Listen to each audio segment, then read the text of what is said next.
Ça fait 8 mois, 1 an que je me tape des insomnies de malade. La première raison, c'est que je n'arrivais pas à écrire et que j'ai écrit que de la merde pendant 5 mois. Donc c'était un peu terrible. La deuxième, c'est que j'ai arrêté de fumer. Et la troisième, c'est que je savais que j'allais être père.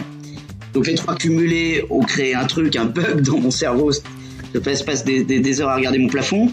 Mais surtout, il y a une phrase qui m'a angoissé tout au long de ma jeunesse. C'est cette phrase idiote, mais pourtant justifiée, les chiens ne font pas des chats. On me l'a répété des dizaines, des centaines de fois. Et c'est vrai que ça m'a tétanisé pendant des années. Et donc je dis à la fin du premier chapitre, pourvu que je ne sois pas ce père-là, je dis pas je ne serai pas ce père-là. Je dis pourvu que je ne le sois pas. Exécuté par qui? Fabrice Florent. Bonjour, bonsoir, bon après-midi à toutes et à tous et bienvenue dans ce nouvel épisode d'Histoire de Daron, le podcast où chaque lundi, à partir de 6h du matin, je donne la parole à un père pour lui faire causer de son expérience de la paternité. Je suis Fabrice Florent, je produis des super podcasts d'interviews et de discussions, en tout cas moi je les trouve super, et je crée des contenus. Je fais parler des pères de paternité, des mères de maternité, des gens de leur rapport au succès, je prends des mecs entre quatre yeux pour leur parler de masculinité, je fais causer des gens de leur rapport à l'argent et de plein d'autres thèmes que je vous invite à découvrir en allant sur mon site fabflorent.com, fabflorent.com. Si vous aimez cet épisode, vous pouvez aller écouter la bande-annonce du podcast pour en découvrir plus sur mon travail et mes autres podcasts. Si vous aimez mon travail, vous pouvez m'offrir un cadeau en échange en me soutenant financièrement et ainsi me donner un peu plus de sérénité en vous abonnant par exemple à mon Patreon ou en m'envoyant de l'argent sonnant et trébuchant. Allez dans les notes du podcast ou en allant sur fabflorent.com, fabflorent.com, donc vous y trouverez toutes les infos. Enfin, si vous aimez ce podcast, vous pouvez vous y abonner, mettre un chouette commentaire et 5 étoiles au podcast sur votre application de podcast préférée et surtout, partagez cet épisode et ce podcast autour de vous s'il vous a plu. Je suis sûr que vous connaissez des gens que mon travail pourrait intéresser. Vous pourrez également venir commenter avec mes auditrices et mes auditeurs chaque épisode directement sur mon Discord. Alors Discord, c'est un petit logiciel génial que je vous invite à découvrir, qu'il faut installer sur votre téléphone ou votre ordi. Vous pouvez également me suivre sur les différentes plateformes et réseaux sociaux. Vous pouvez vous abonner à ma newsletter et vous trouverez toutes ces infos pour me contacter dans les notes de cet épisode. Un grand merci d'avance. Aujourd'hui, je reçois Olivier Bourdeau, qui est auteur multi-récompensé pour son livre En attendant Bojangles, qui a été adapté au théâtre puis au cinéma avec Romain Duris et Virginie Efira dans les rôles principaux, qui a été traduit dans de nombreux pays incroyables. Auteur de 2 livres depuis, Olivier mériterait qu'on fasse ensemble un épisode d'Histoire de succès, d'ailleurs qu'on fera peut-être ensemble, on verra. Tant son histoire est difficile et géniale à la fois, mais ça sera pour une autre fois. Là, ce qui nous intéresse aujourd'hui, c'est la paternité, le rapport à son père et à sa future paternité, puisqu'Olivier a été élevé par un père violent physiquement et psychologiquement, et que sa femme va mettre au monde dans quelques jours un petit garçon. D'ailleurs, il est très probable qu'à l'heure où vous écoutez ce podcast, Olivier soit devenu papa.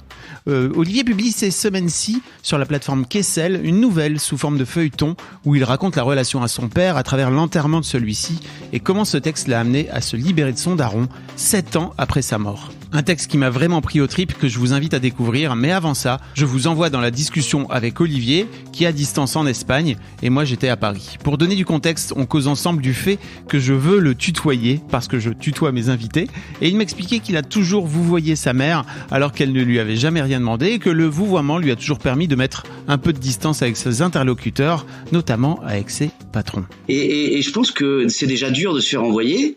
C'est déjà dur de constater qu'on est incompétent, mais c'est encore plus dur de constater qu'on a cru que le patron était un copain, en tout cas quelqu'un de plus accessible, et qu'en fait c'était un type qui peut appuyer sur un bouton pour vous éjecter. Ouais. Et d'ailleurs, ils m'ont éjecté à juste titre. J'étais mauvais, donc ils avaient raison de me virer. À leur place, j'aurais fait la même chose. Mais enfin bon, voilà. C'est un truc. Alors j'explique ça aux gens, et puis à chaque fois ils disent ah ouais, c'est intéressant ce que tu dis, mais on va quand même se tutoyer. Voilà. Après, on peut se vous voyez si tu veux, mais c'est juste comme je tutoie l'intégralité de mes invités. Et évidemment, après, ce serait con. Mais non, pas du tout. Si t'as une bonne explication, franchement, moi je prends. Non, ça me va. Bah, les explications, elles sont dans chacune de mes romans parce que c'est devenu une obsession. Et à chaque fois, on me dit c'est vachement intéressant votre raisonnement sur mais on va se tutoyer quand même. Donc, c'est fou. Les gens n'ont rien à foutre de ce que je dis en fait. Non, mais c'est pour ça que je te dis. C'est pour ça que je te dis vraiment que en fait, en vrai, on peut vraiment se. Je veux pas déroger la règle et t'as l'air très sympa. Tu vas pas me virer a priori. On n'a pas de liens commerciaux ni professionnels, donc. On peut peut-être guérir une blessure, si tu veux. Tu vois, on peut se tutoyer. Si t'arrives à me virer à la fin de l'entretien, c'est que je suis vraiment très mauvais. Écoutez, on n'avait aucun lien ensemble, j'ai réussi à le virer. On va arrêter notre collaboration maintenant. Franchement, il est venu te parler de paternité, mais c'était nul. Alors, ça Ouais, dégage. c'était chiant, pas intéressant. C'est dommage. Nul. Nul. Médiocre. Bon, Olivier, t'as capté un petit peu l'idée du podcast? Bah oui. J'ai capté. J'ai écouté 2 fois 5 minutes pour me faire un avis. En voiture, et donc j'ai failli avoir un accident parce que j'étais trop concentré, donc je me suis dit bon, on va laisser l'improvisation jouer son rôle. Mais donc oui, c'est très intéressant. Enfin, en tout cas, c'est le sujet du texte que je viens d'achever, et je choisis le mot achever à bon escient parce que pour la première fois de ma vie, un texte m'a un peu achevé. Voilà. Et donc ça m'intéresse de le traiter, puisque très honnêtement, c'est un sujet dont je parle très souvent. Voilà, simple et bonne raison. Et tu l'auras compris et d'ailleurs, je pense que c'est le cas de beaucoup d'invités, tout ça définit une vie entière, et nous allons l'évoquer. Exactement. Avec beaucoup de sérieux, beaucoup d'ennui, beaucoup de références. Non, pas du tout. Voilà. J'ai une mouche qui me parasite là. Pas du tout de sérieux et pas du tout d'ennui. Non, c'est pas du tout l'objectif de ce podcast d'une manière générale, ni de ma vie d'ailleurs. Faisons en sorte de s'amuser, tu vois, c'est quand même vachement mieux. Mais alors, pour se lancer pour se lancer directement dans le vif du sujet, tu viens de sortir un texte qui est disponible dans une newsletter sur la plateforme Kessel, c'est ça, où tu parles de l'enterrement de ton père. Exactement, ouais. Je viens de lancer, enfin j'ai remis au goût du jour un procédé qui existe depuis très très longtemps. D'illustres aïeux l'ont fait. C'est feuilletonner un texte littéraire. Voilà. C'est en fait l'ancêtre de Netflix remis au goût du jour avec un texte. Et effectivement, au début c'est assez comment dire. Le résultat n'est pas du tout ce que j'avais l'intention de faire. C'est-à-dire que je me suis dit, tiens, je vais écrire un texte un peu provocateur, un peu cynique, un peu voilà, et donc je vais prendre comme thème l'enterrement de mon père, parce que effectivement ça a été une journée assez étrange, et maintenant que j'y repense, elle ne pouvait être qu'étrange. Rien ne pouvait se passer comme prévu. Et donc c'était naturel que rien ne se passe comme prévu, mais il y a eu un invité surprise qui était Fabrice Lucchini, qui n'était pas là, son enveloppe corporelle n'était pas là, mais il était dans toutes les têtes, enfin dans beaucoup de têtes, et souvent au bout des doigts, puisque tout le monde m'adressait des félicitations comme ça quand je suis rentré dans l'église, car 15 jours avant j'étais dans une émission de télé où il était là, et c'est lui qui a fait le show comme d'habitude, et j'étais très content. Mais en réalité, quand je suis rentré dans cette église pour l'enterrement de mon père, les gens m'ont adressé des pouces uniquement en pensant à Fabrice Lucchini. Donc je me suis dit, tiens, je vais écrire un texte drôle, un peu provocateur, et en réalité il m'a complètement échappé, puisque je pense que oui, il est un peu drôle, mais c'est pas du cynisme, c'est autre chose, c'est parfois du comique de situation. Mais c'est surtout qu'il m'a touché beaucoup plus que je l'imaginais. Voilà, je pensais avoir un écran, un mur de béton entre cette histoire et moi, et j'allais prendre tous les personnages qui sont dans le texte comme un marionnettiste génial, et en fait c'est moi qui ai été manipulé par le texte du début à la fin, et je me suis promené comme ça tout au long de la narration, et donc à la fin je me suis dit bon bah voilà, j'ai pas fait du tout ce que j'avais envie, mais je crois que c'est un bon texte.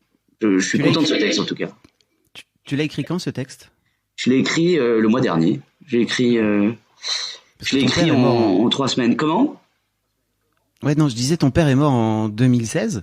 Ouais. C'est ça, il y a tout un contexte aussi autour de la mort de ton père chez toi qui est complètement folle, qui est fou, pardon, le contexte. Ouais. C'est que ton père meurt au moment où ta carrière décolle.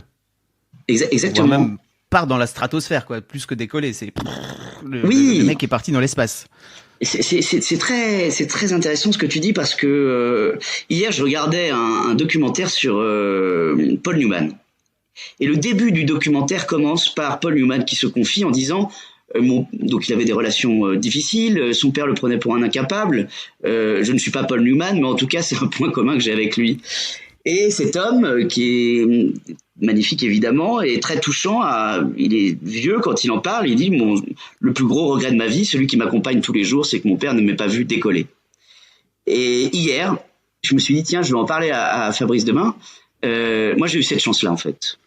J'ai eu cette chance-là, sauf nos trajectoires se sont croisées. Je me suis envolé et lui a atterri et a été enterré dans les 3 mois qu'on suivi mon envol. Donc effectivement, ça fait des choses difficiles à vivre, puisque chaque bonne nouvelle était suivie d'un appel de ma mère me disant que il était au plus mal et qu'il allait mourir. Et donc c'était très très étrange. Voilà, je vivais 2 moments contradictoires et 2 moments qui ont changé ma vie, en somme, au même moment. Et donc, voilà, c'était une montagne russe permanente. Et donc, il m'arrivait souvent, lorsqu'on me faisait des compliments, d'avoir un sourire triste à l'époque. Et les gens devaient se dire, ce type est déprimé, il est dépressif, il a une tête mélancolique. Mais la première fois que j'ai été reconnu dans la rue, c'est que c'est quelque chose d'étonnant. Personne n'est préparé à ça. Personne. Vraiment, on se dit, moi je faisais partie des gens qui disaient, bon, ils nous font chier les célébrités, elles sont célèbres, gagnent bien leur vie, la vie c'est sympa, pourquoi se plaignent-elles d'être reconnues dans la rue? Mais non, en fait, ça n'est pas très agréable, ou parfois pas agréable du tout. Et donc j'allais à Lille pour une rencontre dans une librairie. Mon père m'appelle pour me dire, ça y est, c'est terminé, j'arrête de lutter, les médecins arrêtent de lutter, bon, a priori, je vais mourir assez vite. Bon, sa voix a été étouffée au téléphone, c'est un appel étrange dans la vie de quelqu'un. Que ce soit la vie d'un fils, la vie d'une femme, ou peu importe, la vie d'un ami. C'est très étrange cet appel. J'arrête. C'est terminé, bon, voilà, j'ai beaucoup lutté, terminé. Et donc je rentre dans le train pour aller à cette rencontre, et évidemment, je suis très triste et j'ai les larmes aux yeux et c'est la première fois que 2 femmes viennent me voir pour me dire c'est génial votre livre, etc. Et donc bon, oui, je devais réprimer des larmes et essayer d'être professionnel puisque pour une fois j'avais fait quelque chose dans ma vie et que personne n'avait l'intention de me virer. Mais bon, j'étais infiniment triste quoi et ça tombait mal et ces gens-là avaient plein de questions à me poser, plein de compliments à m'adresser. Et je n'avais qu'une envie, c'est d'être seul, quoi. Voilà. Et donc j'ai retenu ces sanglots pendant 2 heures de train parce que je savais qu'il y avait des gens qui me regardaient plus ou moins. Donc on se mord voilà, on va aux toilettes, on a le nez qui coule, enfin tout ça, voilà. Et je dis pas du tout ça pour me plaindre parce que finalement, bon, c'est fait. T'as pas l'air d'être le style de gars qui se plaint. Non, parce que j'ai pas été élevé comme ça. T'as lu cette nouvelle, t'es pas vraiment. S'il y a un mot qui m'agace, c'est bienveillant, mais je vois pas pourquoi il m'agace plus que ça, parce que c'est un beau mot avec de bonnes intentions. Étant donné que j'ai passé 20 ans dans une ambiance qui était tout sauf bienveillant, j'ai conservé cette idée que le monde ne l'est pas, et incontestablement, le monde ne l'est pas bienveillant. Donc, non, j'ai pas été élevé dans une ambiance où on avait le droit de se plaindre. Voilà, on n'avait pas le droit de faire grand chose d'ailleurs. Voilà. Je t'avais entendu dans une. Je suis désolé, on est tombé dans un tunnel là. J'ai parlé pendant 7 minutes. Olivier, c'est le concept du podcast, d'accord? C'est le concept de tu me racontes ta vie, je te pose des questions et si jamais j'ai envie de t'interrompre, je t'interromps. Donc t'inquiète pas. Faut pas hésiter. T'excuses pas de parler. Ouais, désolé. Mais non, ne t'excuse pas. Non, ouais. Je suis pas désolé d'être désolé alors. Pas du tout. Non, mais je voulais te dire, en fait. J'ai un peu l'impression que ce texte a aussi aidé à mettre des mots, en tout cas dans un texte, sur le traitement que ton père avait vis-à-vis de toi, qui était violent et physiquement et psychologiquement. Là où tu vois, je t'ai vu en 2016 chez Frédéric Lopez, là où tu disais mon père m'aimait à sa manière, tu vois, et on sent que t'éludes le truc. Alors ça faisait effectivement quelques temps, ça faisait très peu de temps qu'il était mort. J'imagine pour toi que c'est pas forcément évident. Et là, j'ai un peu l'impression que tu viens mettre des mots, et on va en parler juste après, parce que j'imagine que ça vient résonner aussi chez toi, parce que t'es en train d'attendre, enfin en tout cas ta compagne attend un enfant et que tu vas devenir toi-même papa. Oui. Alors, c'est une excellente question. C'est vrai que chez Frédéric Lopez, et de manière générale, de toute façon, j'avais pas du tout envie d'en parler. Très honnêtement, si j'étais jugé sur mes intentions il y a 3 mois et le résultat de mes textes aujourd'hui, je serais considéré comme un débile profond. Parce que j'ai jamais voulu parler de ça. Je me suis toujours dit que je n'en parlerai jamais. Il y a 6 mois, ma mère m'a dit t'as qu'à écrire sur ta vie et j'ai éclaté de rire en disant ça n'arrivera jamais. Et comme elle a insisté, j'ai eu un comportement d'ado, mais arrête, suffit, jamais. Voilà. Et en ce moment, je suis en train d'écrire que sur une chose, ma vie. Donc je change d'avis. Je suis pas quelqu'un de très stable. Et chez Frédéric Lopez, oui, j'avais trouvé un mot pour résumer la relation que j'avais avec mon père, c'était rugueux. Voilà, ça en disait un peu, mais pas trop. Rugueux. Bon, on sait que c'est pas agréable, rugueux. Ça arrache un peu la peau, tout ça, mais bon, voilà, je voulais pas dire violent, mais effectivement, enfin, ça a été violent physiquement et psychologiquement. Je pense que ce qui marque le plus là-dedans, c'est la violence psychologique. Très honnêtement, je suis à mon tour devenu très violent pendant des années. Je me battais sans cesse, j'étais même ultra violent. J'adorais ça, la violence, en réalité. J'ai mis beaucoup de temps à comprendre que c'était parfaitement idiot. J'en ai même tiré pendant quelques années une gloriole. Les gens venaient me taper sur l'épaule pour que j'aille taper quelqu'un ou j'aille me battre et tout ça, etc. C'est ce qui m'a défini quand même pendant des années. C'était le type qui foutait des beignes et qu'en prenait. C'était le type qui se réveillait le samedi matin avec la gueule déformée, du sang sur ses chaussures. Voilà, et ça a duré à peu près 10 ans de ma vie. La violence, parce que je considérais que je me faisais humilier chez moi et qu'il était hors de question qu'à l'extérieur de chez moi quelqu'un ait ce pouvoir-là. Donc dès qu'on me marchait sur les pieds ou dès qu'on montrait l'intention qu'on allait marcher sur les pieds, je tapais et je cognais comme un sourd. Enfin, je suis très heureux d'être sorti de ça, par exemple. Vous voyez, et bravo de l'avoir fait, parce que c'est pas simple, hein, en vrai. Quand t'as appris que c'était comme ça que on t'aimait. Ouais, oui, mais ça me définissait effectivement, comme pendant des années, je suis sorti le vendredi, le samedi, je me battais au moins une fois ou 2 fois par week-end. Et un jour, je me suis réveillé. Je sais pas si vous avez déjà eu des côtes cassées, mais ça n'est pas très grave, les côtes cassées, mais c'est extrêmement douloureux, extrêmement douloureux. Et donc il y avait du sang sur le mur blanc à côté, et je n'ai pas réussi à me redresser dans mon lit. Donc j'étais persuadé que j'avais la colonne vertébrale qui était touchée parce que je n'arrivais pas à me redresser.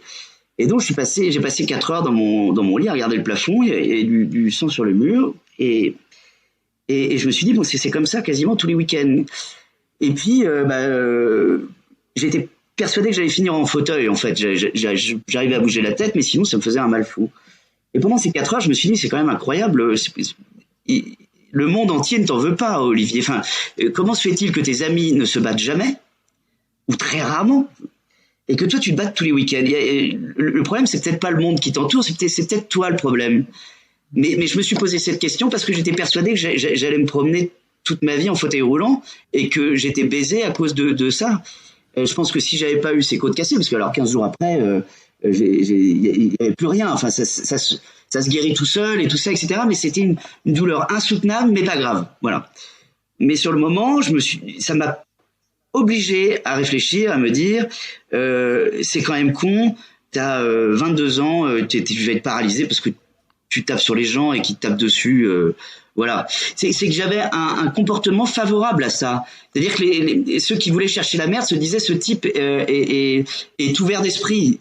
C'est-à-dire que ça créait les types me voyaient, se disaient, ce type on peut lui taper dessus, il va nous taper dessus, on va passer un bon moment à se taper dessus, voilà. Alors qu'il y a d'autres gens qui s'excusent, qui disent désolé, j'ai renversé un peu de bière sur non, là on savait que si on me renversait un peu de bière sur le truc, j'allais cogner comme un débile. Donc voilà, j'avais une gueule de con, quoi, probablement, pendant des années. Donc j'ai des cicatrices qui me rappellent. Avec toi, hein.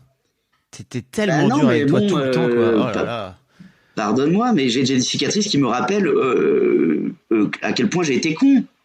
Je pense que je vais, étant donné que mes poings ont des cicatrices et que mes cartilages je pense que je vais avoir des mains qui vont morfler pendant toute ma vieillesse. Et toute ma vieillesse, je vais me rappeler que j'ai cogné sur des gens, voilà, je me suis fait cogner dessus. Enfin, je veux dire, en plus c'est débile parce que évidemment, on en tire la conclusion le lendemain. On a gagné une baston, on l'a perdu et voilà comment je l'ai amoché. Mais moi, je me suis et ça m'avait inspiré pour mon premier texte une citation qui est la suivante et qui est un peu vraie, mais pas portée au physique, plutôt portée à l'âme. Mais cette citation dans mon premier roman était portée sur le physique. C'est un homme sans cicatrice, c'est comme un texte sans virgule et sans ponctuation, ça ne veut rien dire. Oui. Mais sauf que à ce moment-là, les cicatrices, c'était des virgules sur la peau, le nez pété, etc. Alors qu'en réalité, cette citation est vraie pour les cicatrices à l'âme, pour les cicatrices au cœur, pour les cicatrices sur le... Voilà. Mais la première intention de cette citation était fausse. Mais j'en étais persuadé pendant un moment. J'étais fier de mes cicatrices. Voilà, j'étais un guerrier pathétique. Effectivement, plus le temps passait, plus certains amis se disaient mais il est complètement débile celui-ci.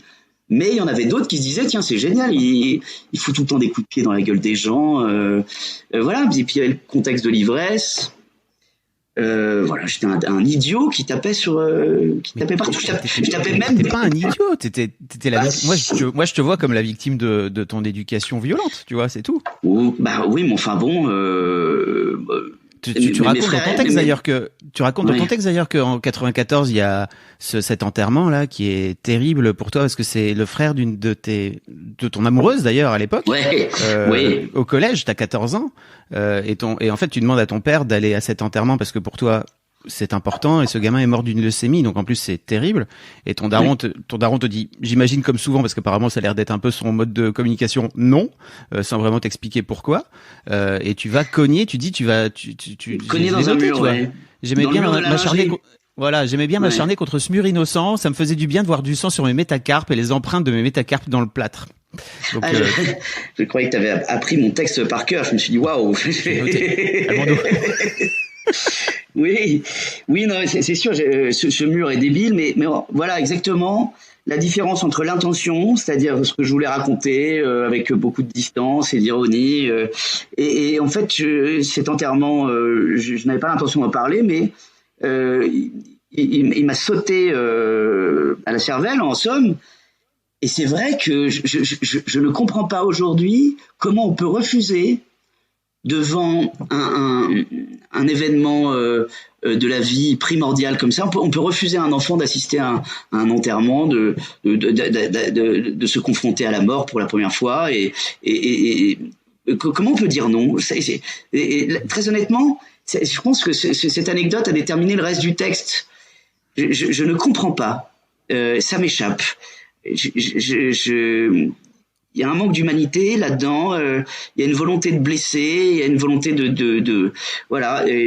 C'est vrai que nous avons passé, mes frères et sœurs et moi, des heures et des heures pendant des années à tourner autour de la table à laquelle il était assis, en n'osant pas demander de permission pour des choses.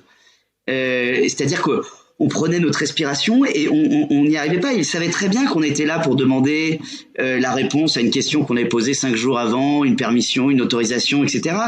Et des choses absolument pas délirantes.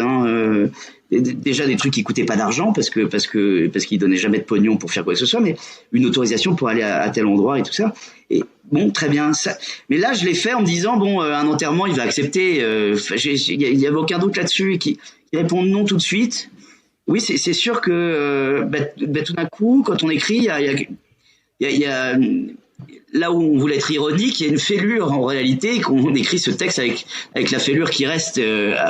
Voilà, le mur de béton est déjà fêlé à partir du moment où on commence à réfléchir à ce nom.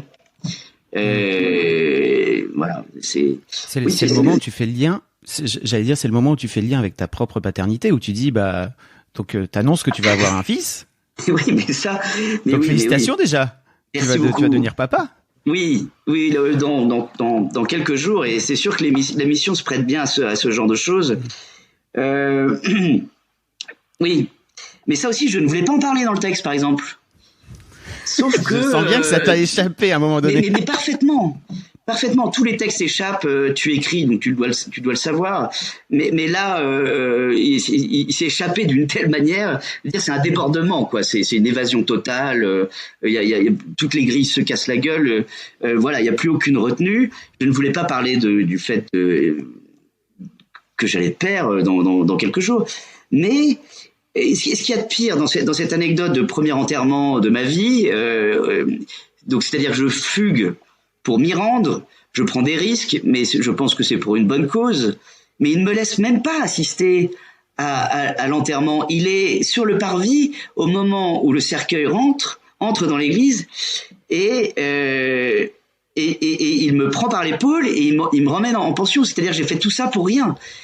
Il y a la première étape, c'est le nom, qui est franchement, avec le recul, ahurissant. Je ne comprends pas, à part une envie de blesser, de faire mal. Et la deuxième étape, c'est de m'empêcher d'assister à ce truc-là et de m'emmener. Enfin, voilà, il y a beaucoup d'énigmes avec cet homme-là. Et étant donné que j'ai mis le doigt dans cette machine, je ne sais pas si je vais continuer là-dedans. Je n'en sais rien. T'as l'air d'avoir des doses. Moi, je crois que déjà, t'as l'air d'avoir des trucs. Enfin, tu racontes, je spoil très rapidement, mais en gros, à la fin, tu racontes à quel point ce texte t'a fait du bien et qu'il t'a permis peut-être de rentrer pleinement dans ton deuil, hein, finalement, parce que j'ai un peu l'impression que pendant 7 ans, tu l'as un peu mis entre tirés, quoi, tu vois. Et puis j'imagine à quel point, comme tu racontes tout à l'heure, en fait, avec le succès, etc., t'as pas forcément eu le temps de t'occuper du sujet, et c'est un vrai sujet, quoi, la perte d'un père. Et alors d'expérience, tu vois, ça fait 150 épisodes que je fais où je fais parler des gens de paternité, tu vois, donc je commence à avoir un peu l'habitude. Oui, d'expérience. Je sais à quel point, et même pour moi, tu vois, je l'ai vécu, je sais à quel point le fait de rentrer toi-même dans ta propre paternité va te renvoyer à l'éducation que ton père a pu avoir et au père que tu as envie d'être, etc., quoi, tu vois. Ça c'est très très important, parce que ça fait 8 mois, 1 an que je me tape des insomnies de malade. La première raison, c'est que je n'arrivais pas à écrire et que j'ai écrit que de la merde pendant 5 mois. Donc c'était un peu terrible. La deuxième, c'est que j'ai arrêté de fumer, et la troisième, c'est que je savais que j'allais être père. Donc les trois cumulés ont créé un bug dans mon cerveau. Je passe des heures à regarder mon plafond. Mais surtout, il y a une phrase qui m'a angoissé tout au long de ma jeunesse, c'est cette phrase idiote, mais pourtant justifiée, les chiens ne font pas des chats.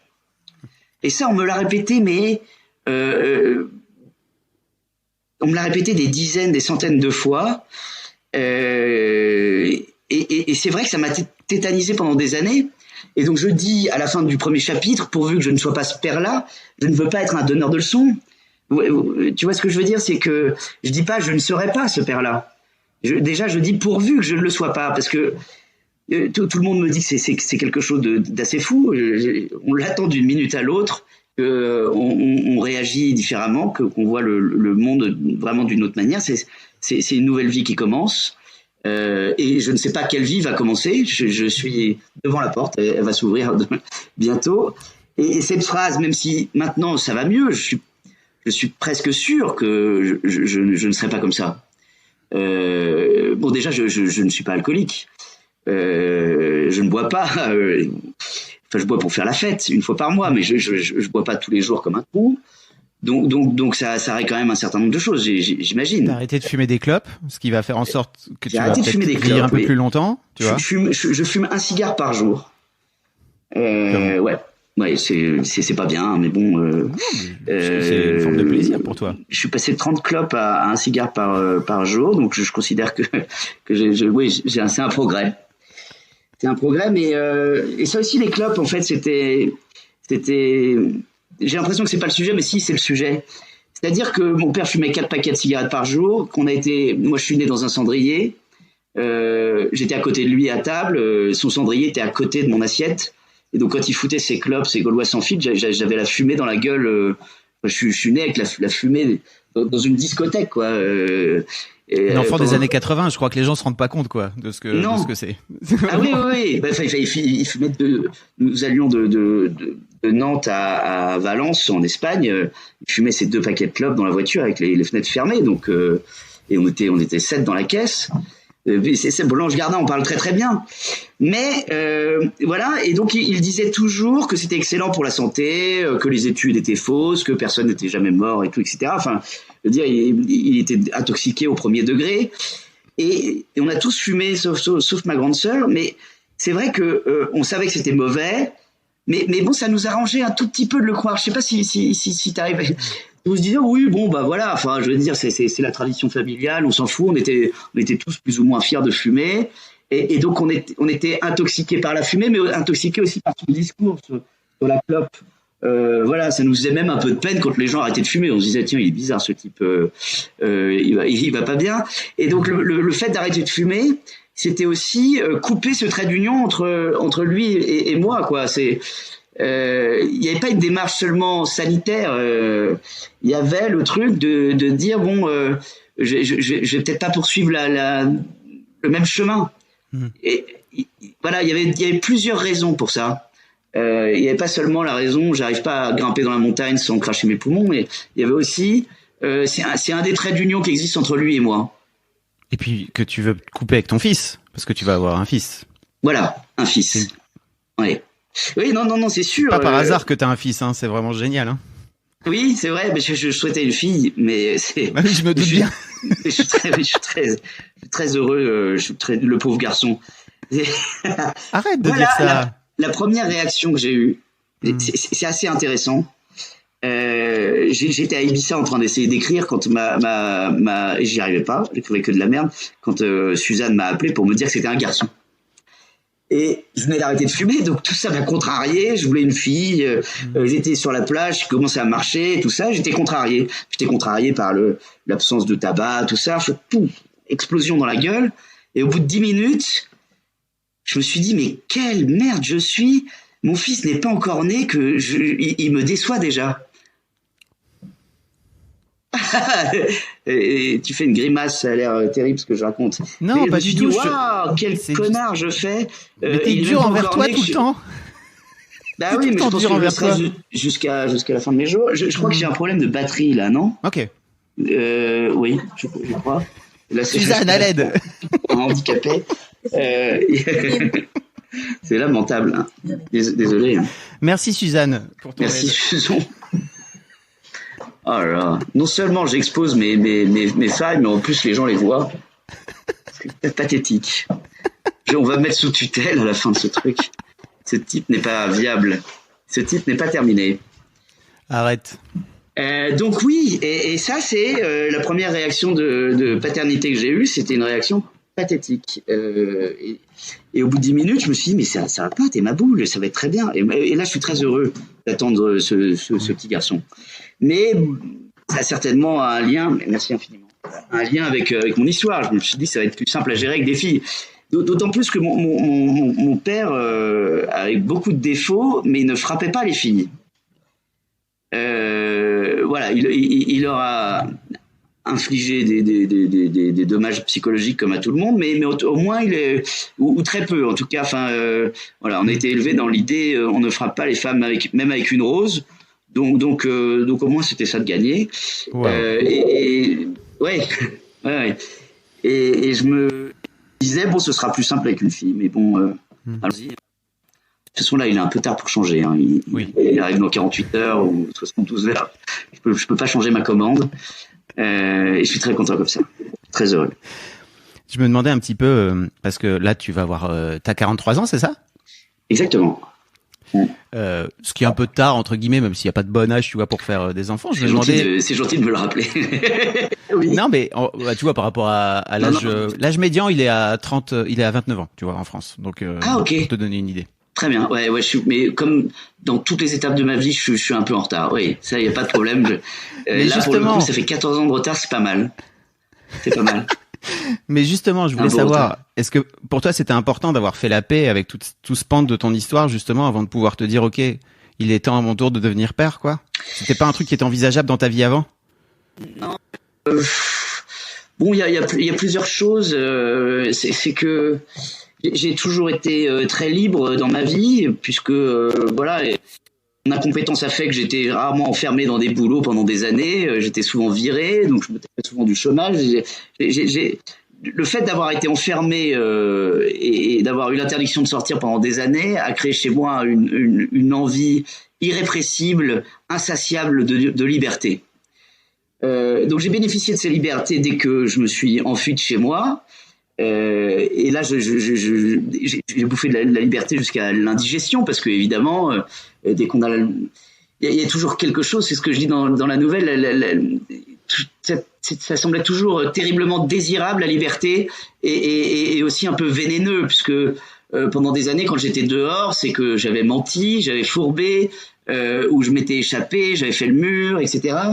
Et quand j'étais dehors, j'étais jamais dehors pour une bonne raison. J'avais toujours tromper quelqu'un pour voilà. Et donc évidemment ensuite, quand j'ai eu le droit d'être dehors, j'ai toujours considéré que c'était une infraction, et donc j'en profitais comme si c'était d'une infraction, et voilà. Et donc j'ai bénéficié de cette liberté, mais je n'avais pas d'argent, et donc j'étais libre et pauvre. Et quand mon roman est sorti, je me suis retrouvé libre et presque riche. Et donc j'avais envie d'avoir ces deux mamelles magiques en quelque sorte, ce que sont la liberté et l'argent, pour en profiter. Donc ça, c'est une raison pour lesquelles j'ai pas eu d'enfant tout de suite, c'est que j'avais envie de continuer à profiter de ma liberté, une liberté de cette manière-là, hein. Parce que je pense que je vais continuer à être libre avec cet enfant, mais ce sera une liberté différente, je pense. Je sais pas si j'ai répondu à ta question. Oui. Si. T'avais envie de kiffer la vie, et tu voyais l'enfant comme finalement, bien sûr, des contraintes, quoi, tu vois. Bah, voilà, même si c'est moche de le dire comme ça. Et même si là, j'ai l'intention, et je suis peut-être très présomptueux, de continuer à vivre. Voilà, j'ai une de mes cousines qui vient de me dire, on a fait un road trip avec notre gosse d'1 an, c'est tout à fait possible. Ça semble surréaliste à plein de gens. Parce qu'on est aussi dans la période où les gens vous font plein de confessions très opposées et très contradictoires. Et les gens disent, ah bah nous on fait plus rien parce que on a l'enfant, c'est terminé, on n'a même plus le temps de répondre à un texto. Puis on a d'autres qui vont à d'autres chameaux avec un gosse d'1 an. Voilà. Et qu'est-ce qu'on sera? Moi, j'aimerais bien être celui qui a d'autres chameaux avec un enfant dans le dos. Mais si ça se trouve, je serai celui qui sera dépassé et qui dira bah désolé, je peux pas répondre à tes textos depuis 6 mois parce qu'il y a un truc qui fait 47 cm dans sa chambre qui m'empêche de répondre à des textos. Je n'en sais rien. Voilà. C'est peut-être pour ça aussi que j'ai du mal à dormir, c'est que je n'en sais rien. Serais-je un homme encore libre, ou est-ce que je serais complètement dépassé? Qu'est-ce que tu es comme père, toi? Tu as d'autres chameaux? J'ai été plusieurs pères, oui. Tu vois. J'ai été plusieurs pères, et en fait aujourd'hui mes filles sont grandes, donc c'est un peu différent, tu vois. Elles ont 17 et 15 ans, donc deux filles. Je commence à devenir. Ok. Oui, évidemment, père 2 fois, donc père différemment 2 fois. Mais est-ce que tu as été dépassé au point de ne plus répondre aux messages? Il y a des gens qui arrêtent de voir leurs amis, quoi, tout simplement, qui disent c'est pas possible, on n'a pas le temps, c'est te rends pas compte. Ça c'est toi qui décides, hein, vraiment, je crois. Bon, bah alors, je m'attacher à ma force de caractère, je vais décider que je serai un père qui fera un road trip avec son fils dans 6 mois. Voilà. Je t'enverrai un texto quand je serai en road trip avec mon fils. Oui. Avec grand plaisir, avec un petit selfie. Avec un selfie, voilà. Nous voici en Afrique du Sud. Ça, plutôt dans le sud de l'Espagne, je pense, mais on va commencer light. On va commencer light. Autre chose aussi dont je voulais te parler, c'est que tu parles de... On va revenir un peu à ton père, mais à la réconciliation que tu as pu avoir en fait à 20 ans, c'est ça, si je me trompe pas. Tu vas encore une fois à un enterrement, tu le racontes dans cette nouvelle, qui te fait un peu qui te fait un peu un déclic, et qui te fait dire ok, en fait j'ai pas envie de m'embrouiller avec mon père, j'ai pas envie que mon père meure alors que on est encore fâchés, parce qu'à l'époque vous êtes fâchés depuis 1 an et demi. J'imagine à quel point, enfin pour quelle raison t'as voulu prendre tes distances avec cet homme qui était nuisible pour toi, quoi. Et tu décides d'aller faire la paix, entre guillemets, quoi. Ah bah pas entre guillemets, la paix tout court. Un processus de paix, ça ne veut pas dire que tous les préjudices sont enterrés. Ça veut dire qu'on a l'intention de les dépasser.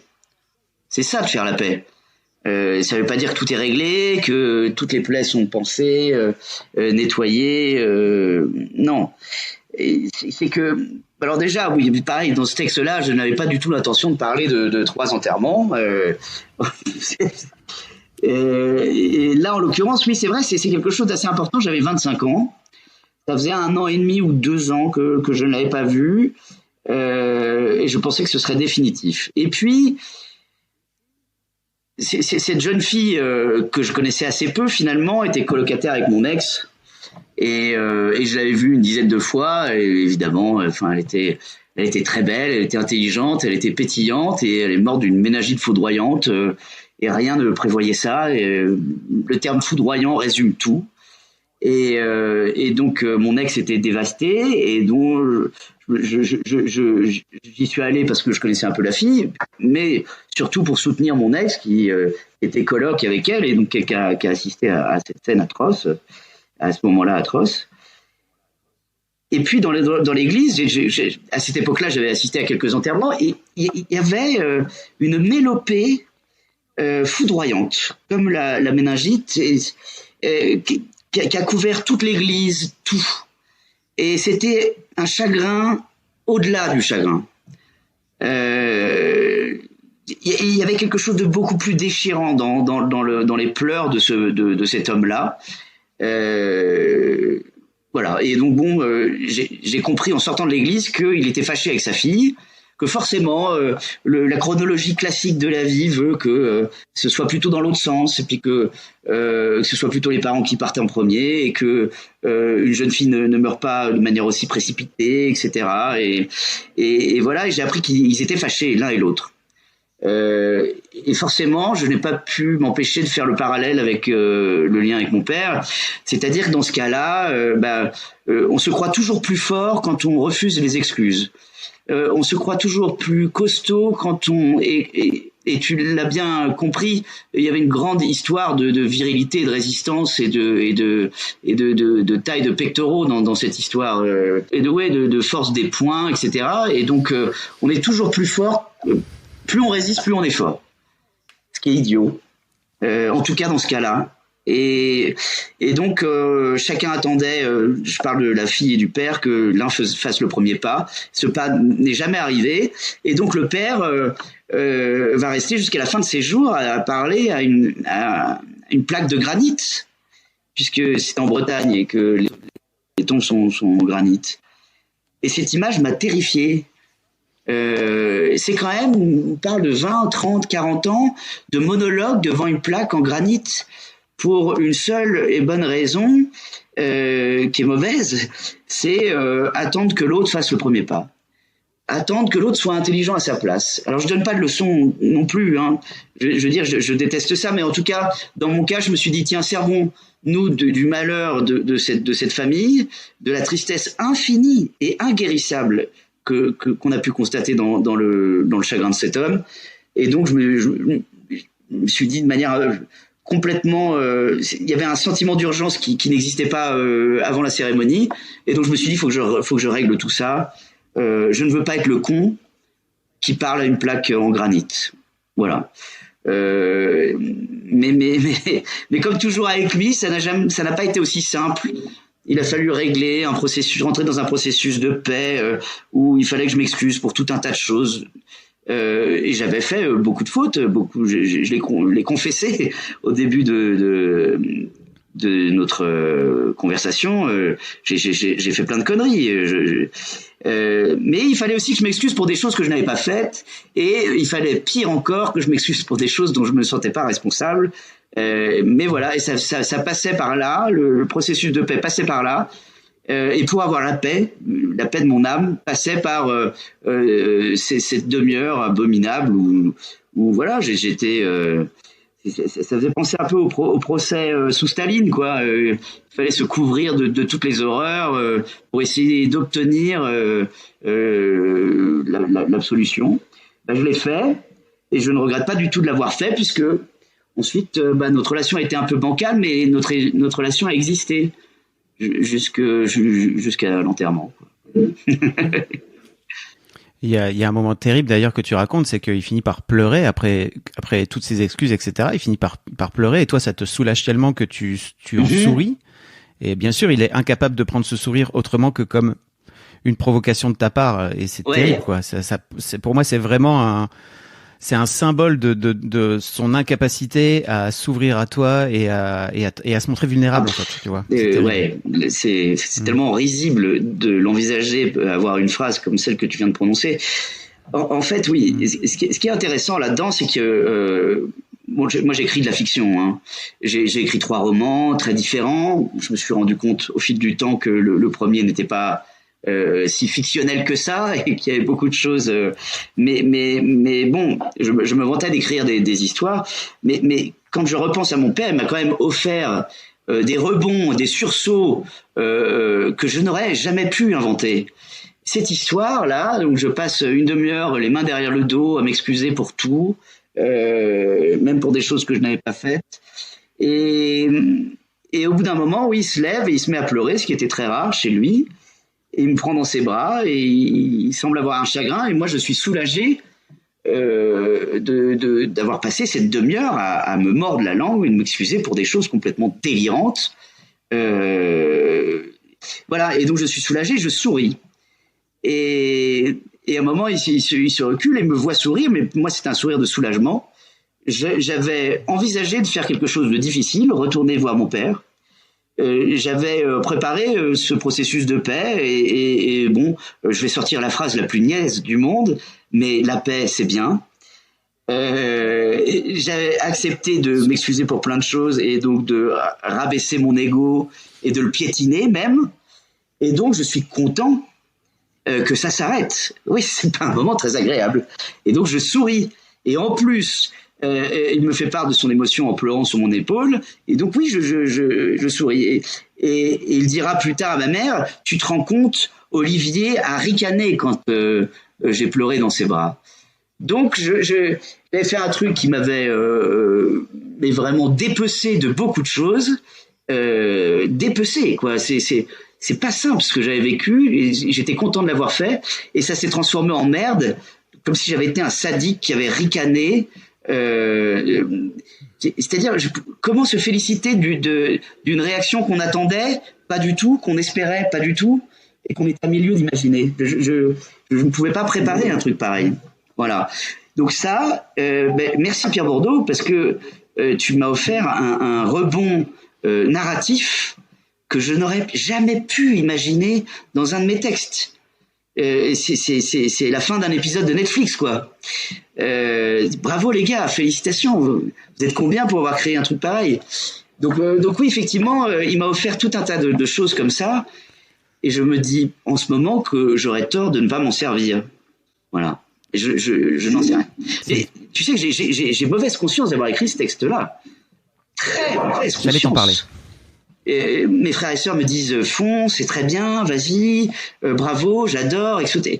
Mais j'ai mauvaise conscience vis-à-vis de ma famille, j'ai mauvaise conscience vis-à-vis de lui. Ouais, je suis à la fois fier de ce texte et je suis pas fier de grand-chose dans ma vie. Je pense que c'est un bon texte. J'ai jamais dit ça d'aucun de mes textes. Je pense que c'est un bon texte, mais j'ai une mauvaise conscience terrible. Je m'en veux, quoi, d'avoir pondu un truc. Donc je ne sais pas si je vais continuer.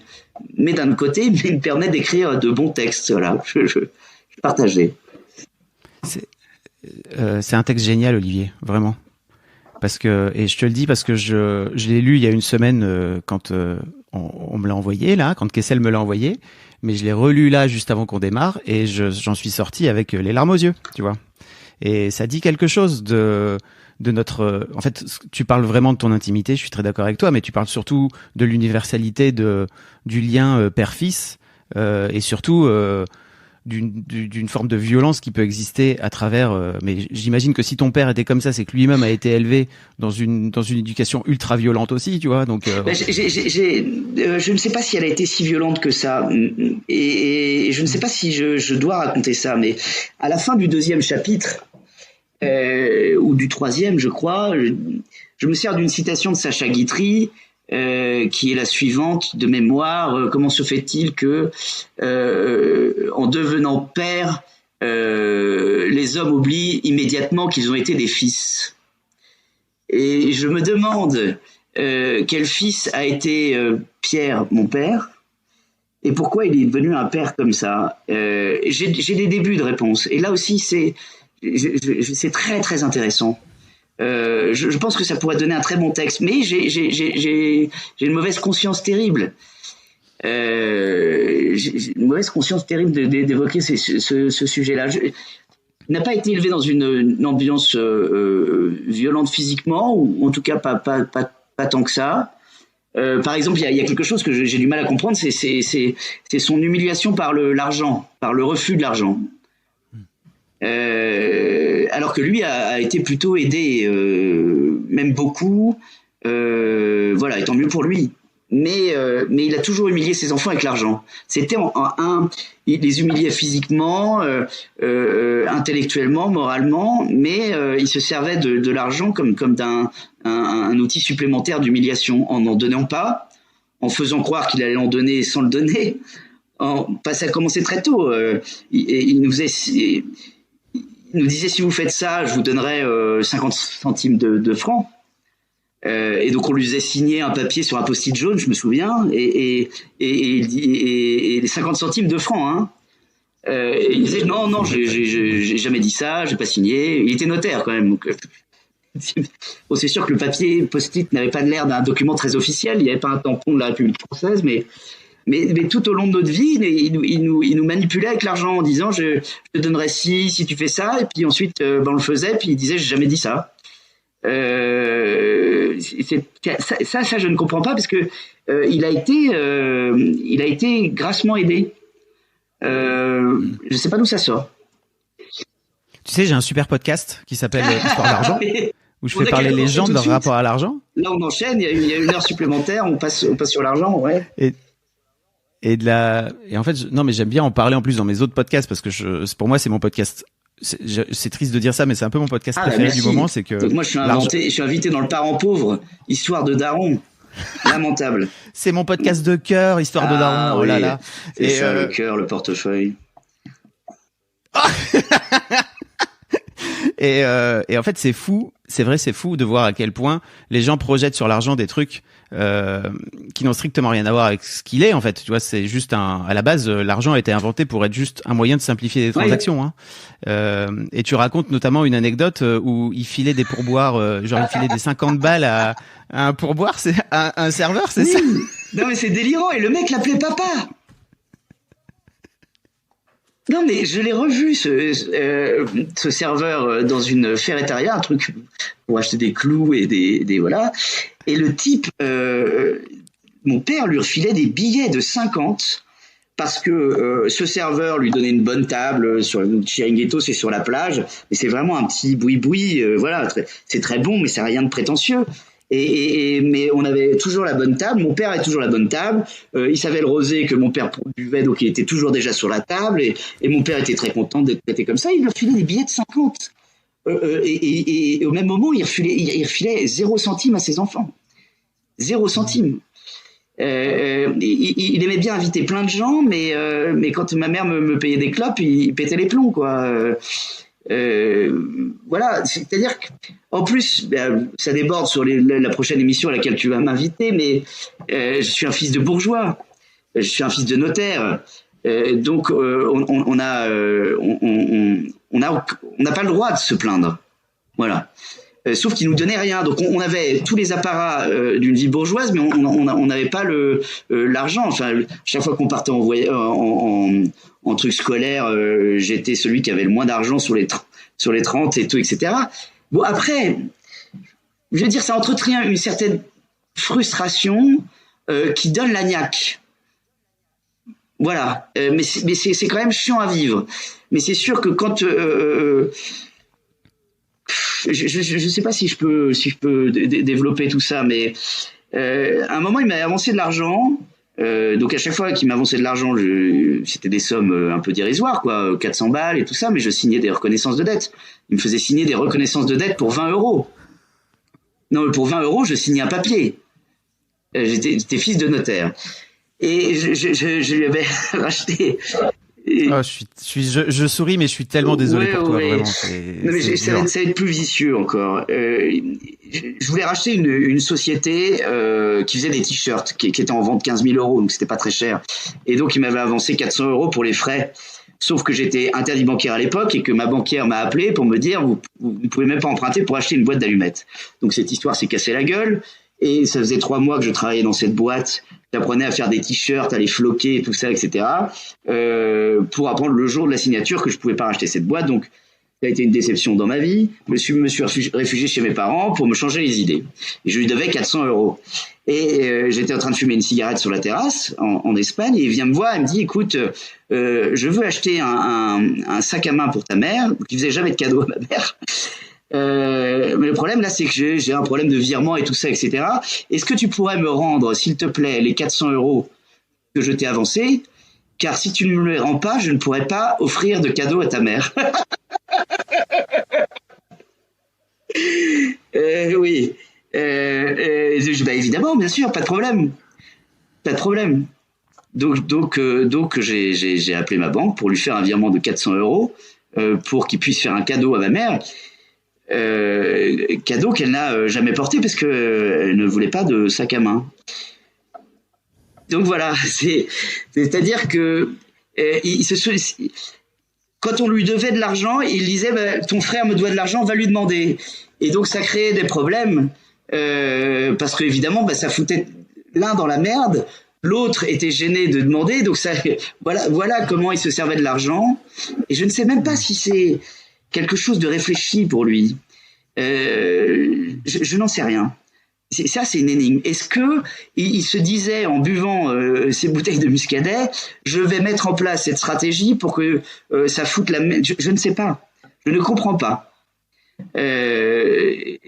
Mais je crois qu'il faut pas chercher à comprendre. Non, mais comme on en parle là, je me dis tiens, essayons de comprendre. Oui, je sais bien. Mais est-ce que c'était délibéré? Est-ce qu'il se disait voilà, s'il va demander à son petit frère de l'argent que son petit frère me doit, est-ce que ça va foutre la merde? Et j'espère, je sais pas quelle était son intention. Peut-être que son intention était primale, c'était je ne veux pas sortir du pognon pour lui, il a qu'à aller en demander. Voilà, ça c'est le premier réflexe. Mais ce qui se doutait des conséquences après, c'est mon petit frère qui dit bah désolé, mais voilà, je peux pas, ça fait chier. Voilà, et donc ça faisait 2 mécontents, ça faisait 2 frustrés. Donc tout était source d'humiliation. Voilà. Voilà. J'ai un peu l'impression que ce texte-là, je le disais un peu tout à l'heure, mais t'as servi vraiment de poser un socle peut-être sur le deuil de ton père. Oui, bah la fameuse plaque de granit peut-être. C'est certainement pour ça que je parle aussi librement avec toi. Mais il faut pas que je parle non plus trop librement parce que là c'est bien simple, je vais m'en vouloir toute la journée. C'est vrai. Ah oui. Ah bah mais pourquoi? Oui. Parce que t'as de la. Mais je sais pas parce qu'on n'est pas la famille royale britannique, mais never explain, never complain. Mais voilà, non. c'est mal élevé et d'ailleurs. J'ai accepté ça, donc je devais me douter que j'allais déborder. Je n'ai pas d'attaché de presse derrière moi en train de cadrer mes discours, parce que là, elle serait en train de démissionner, quoi. Là encore, j'ai débordé vis-à-vis de ce que je voulais. Alors, déjà, je te l'ai pas dit, mais moi, ce que je propose à tous mes invités, c'est de valider. En fait, tu vois, je ne sors rien que tu ne voudrais pas sortir. Bien donc sûr, à ce moment-là, on garde le bonjour du début, hein. Mais en fait, parlons-en si tu veux bien, parce que en fait, j'ai un peu l'impression que tu as écrit ce texte pour te libérer de ton père. Et d'ailleurs, tu le dis à la fin. Tu dis, ouais, moi, j'ai adoré tes dernières phrases où tu dis aujourd'hui, je suis seul, plus que jamais, je suis libre. C'est fort, tu vois. Je suis libre. Je te dois tout, je ne te dois plus rien. Je te devais bien ce texte. Ça me parle d'autant plus que moi, je te disais, j'ai des filles qui ont 17 et 15 ans, et aujourd'hui, je les élève vraiment dans un truc de je ne te dois rien et tu ne me dois rien. Et c'est super. Faudrait que je réfléchisse à ça. Faudrait que j'y réfléchisse. Ouais. Ça me semble une formule magique sur le moment. Je ne sais pas. Je vais prendre le temps de la réflexion. Je sais pas si je suis d'accord avec ça ou si je pourrais pas me prononcer sur ce sujet. Je ne te dois rien, tu me dois rien, j'en sais rien. Pour revenir à ma pomme, mon père nous disait à ses enfants, tu n'es pas chez toi ici. Voilà, c'est mon argent, c'est mon frigo, c'est ci, c'est ça. J'ai mis avec ce texte, déjà je dis, et c'est vrai, que depuis le jour où j'ai fait ce discours à l'église pour ses obsèques, et je me suis effondré sur l'épaule de mon cousin. Après, je n'ai jamais réussi à pleurer. C'est-à-dire que je n'ai jamais eu honte de pleurer, mais je n'ai jamais pleuré pendant toutes ces années-là. Y a plein de choses qui me bouleversent dans la vie. Je crois être assez sensible, mais je n'arrivais pas. Et quand j'ai décidé de faire ce texte, le lendemain du jour où j'ai décidé de faire ce texte, et que je comptais traiter de manière beaucoup plus cynique, effectivement, oui, je me suis retrouvé à pleurer avec des sanglots mais énormes. Et je suis allé marcher dans la montagne. C'est cette marche que je fais tous les jours. Et vraiment, je gémissais. Je gémissais. Et j'adore cette marche parce que je suis tout seul. Et là, heureusement que j'étais tout seul parce qu'on m'aurait pris pour un cinglé. J'avais vraiment des sanglots, mais très bruyants, quoi. Ça a duré 1h30. Je pense que ça faisait 30 ans, 40 ans que j'avais pas pleuré 1h30 de suite. C'est énorme. Et je pense que oui, effectivement, j'ai réalisé que ce jour-là, et voilà, c'est que je parle de laisse, mais c'est que il m'a souvent dit, tu restes là comme un chien. C'était ça, un de ses leitmotivs. Et un de ses leitmotivs, c'était de se faire obéir. Il était notaire, donc tout le monde l'appelait maître.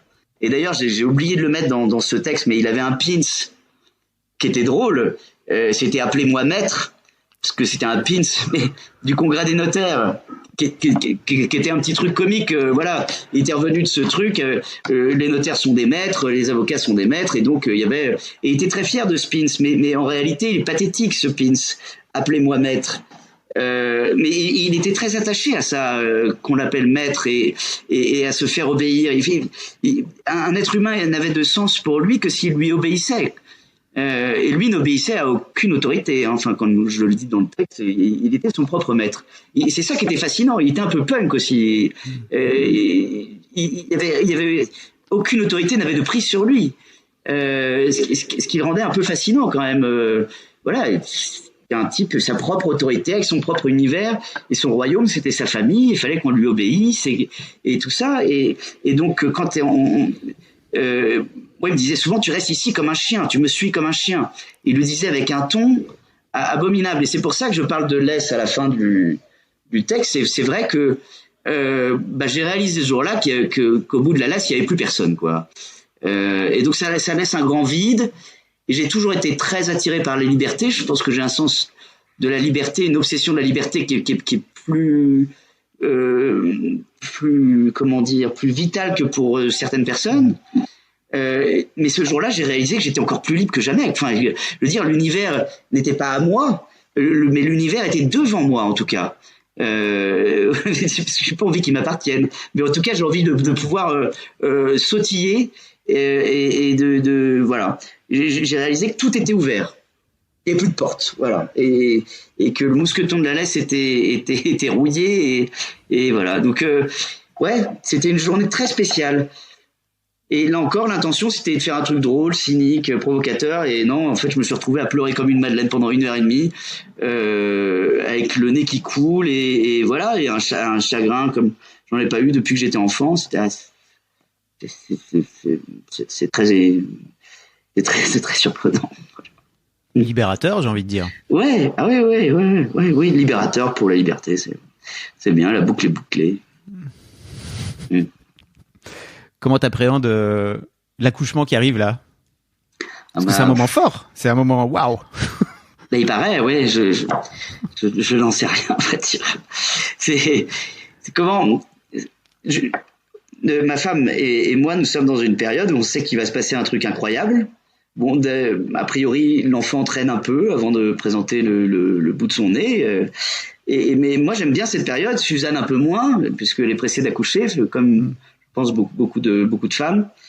Mais on sait qu'un truc hors du commun va se passer, mais on ne sait pas quelle sera sa nature.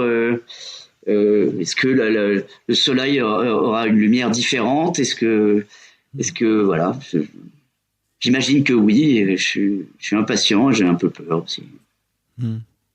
Voilà. Je suis assez banal dans mes sentiments concernant la naissance des enfants. Bah si, tout le monde se retrouve à la naissance de son enfant à sortir exactement les mêmes phrases, et c'est l'événement le plus magique du monde, paraît-il, mais aussi le plus commun, puisque nous ne serions pas là si c'était pas reproduit des milliards de fois depuis le... je suis philosophe en plus, quelle merveille. Mais on a tous notre façon à nous très particulière de vivre ce moment-là, quoi, tu vois. En ça c'est singulier, quoi. Oui, voilà, exactement. Ok, est-ce qu'il y a un sujet sur lequel je t'ai pas amené, dont t'aurais aimé parler? Voilà, je crois qu'on a quand même évoqué pas mal de choses. Oui, heureusement que j'ai eu l'amour infini heureusement que nous avons eu l'amour infini de ma mère. C'est très important de le dire, puisque même si mon père me manque, je suis content qu'il soit mort. C'est une phrase spéciale à dire aussi. Pourquoi ? Parce que lui ne vivait pas, mais il empêchait ma mère de vivre, et donc c'est atroce, mais c'est aussi une question de libération. Et voilà, il me manque, mais je suis content qu'il soit là où il est. C'est quand même désespérant, et ça brise le cœur. Ça brise le cœur de se dire, même par ego personnel, parce qu'il avait un ego de se dire, mais c'est ça le souvenir que je laisse. C'est quand même atroce, quoi. Moi, j'ai un ego démesuré. J'ai pas envie de laisser ça comme souvenir. Voilà. Rien que pour ça oblige à faire un certain nombre, j'imagine, d'efforts, quoi, de se dire, punaise, qui me regrette au moins. Même si je suis con, qui se dit, tiens, et il serait mieux dans le canapé à côté que en poussière dans un. Voilà. C'est une énigme, en réalité, d'avoir laissé ce désastre après soi. J'ai du mal à comprendre. Ouais. Voilà. Même si ma personnalité n'est pas bonne, mon ego fera en sorte que je fera tout pour laisser un bon souvenir. Ouais, c'est uniquement une question d'ego. C'est un piège aussi, ça, tu sais, parce que pendant très longtemps, moi, j'ai voulu être le père parfait, et tu te rends compte qu'en fait, ça finit par te rattraper.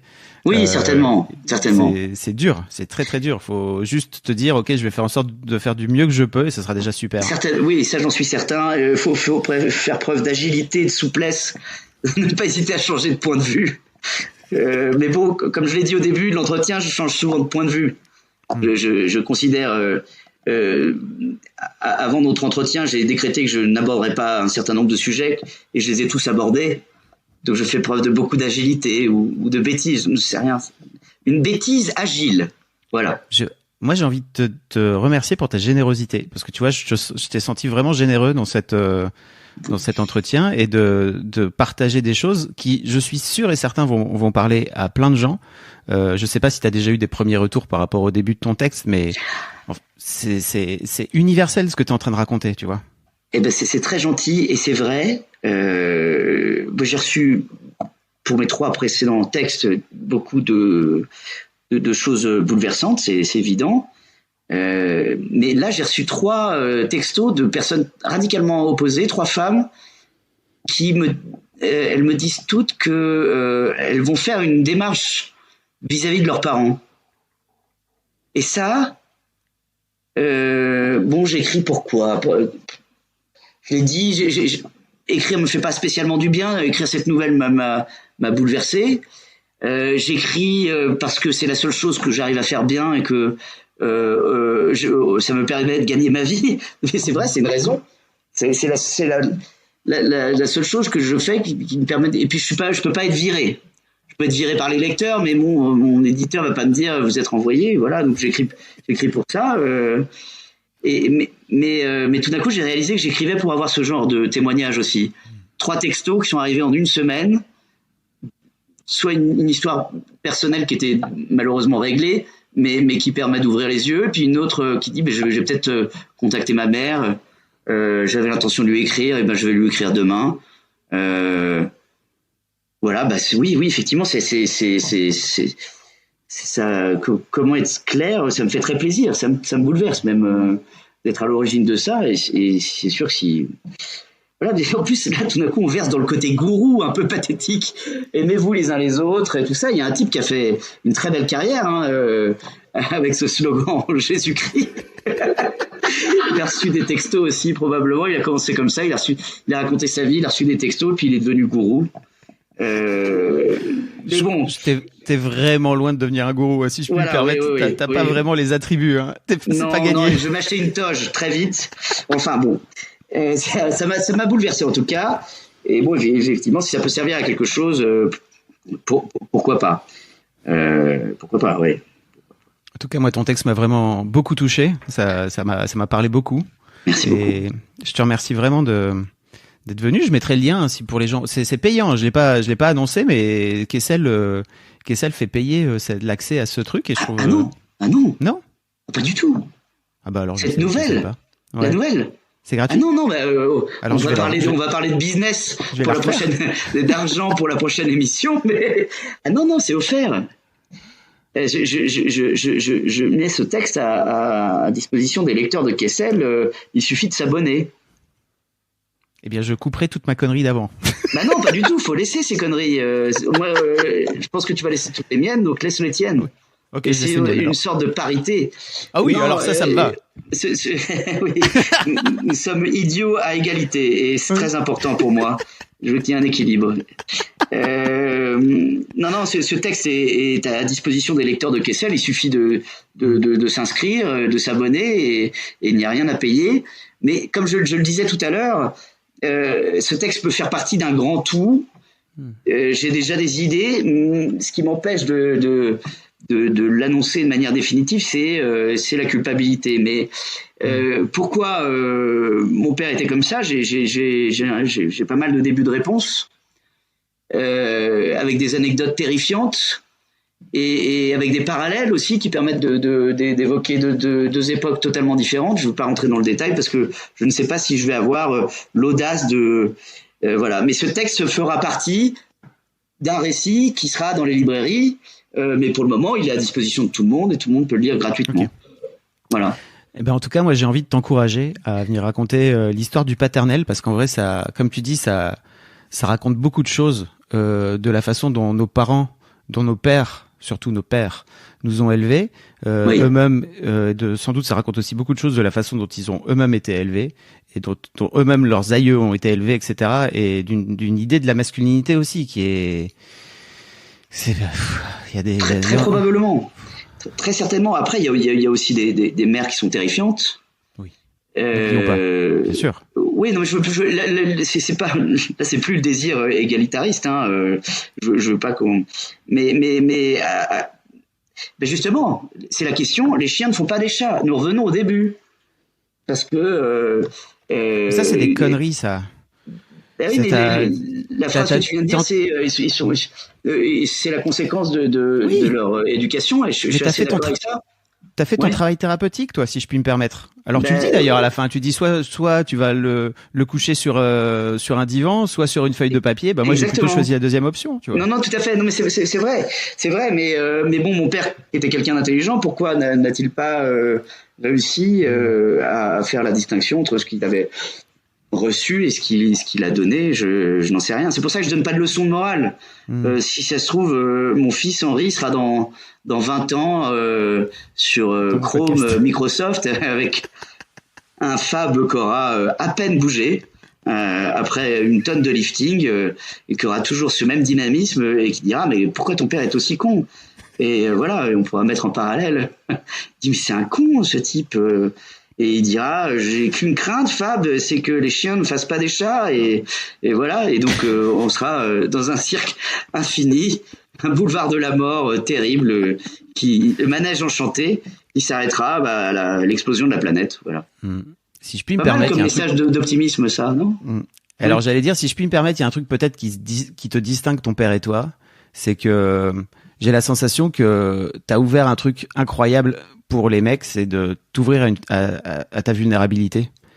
Et pour revenir un peu premier degré, quoi, tu vois, j'ai la sensation que ton père, il a Il a jamais fait ce chemin-là vers toi, et la fameuse anecdote du sourire alors qu'il est en train de pleurer et qu'il voit ça comme une façon de se moquer de lui l'illustre parfaitement, quoi. Tu vois. Mais moi je crois que cette anecdote c'était pire qu'une gifle ou qu'un coup de poing. Quand on m'a dit t'étais en train de te marrer et tout ça, t'aurais pu éviter. Et là je me suis dit c'est quoi ce délire? Ça m'a rendu infiniment triste. Mais je n'ai pas réagi à ce moment-là et j'ai décidé de passer outre parce que j'aurais pu repartir dans 3 ans de clash ou de voilà, ça le méritait en tout cas, afin de se dire c'est pas possible.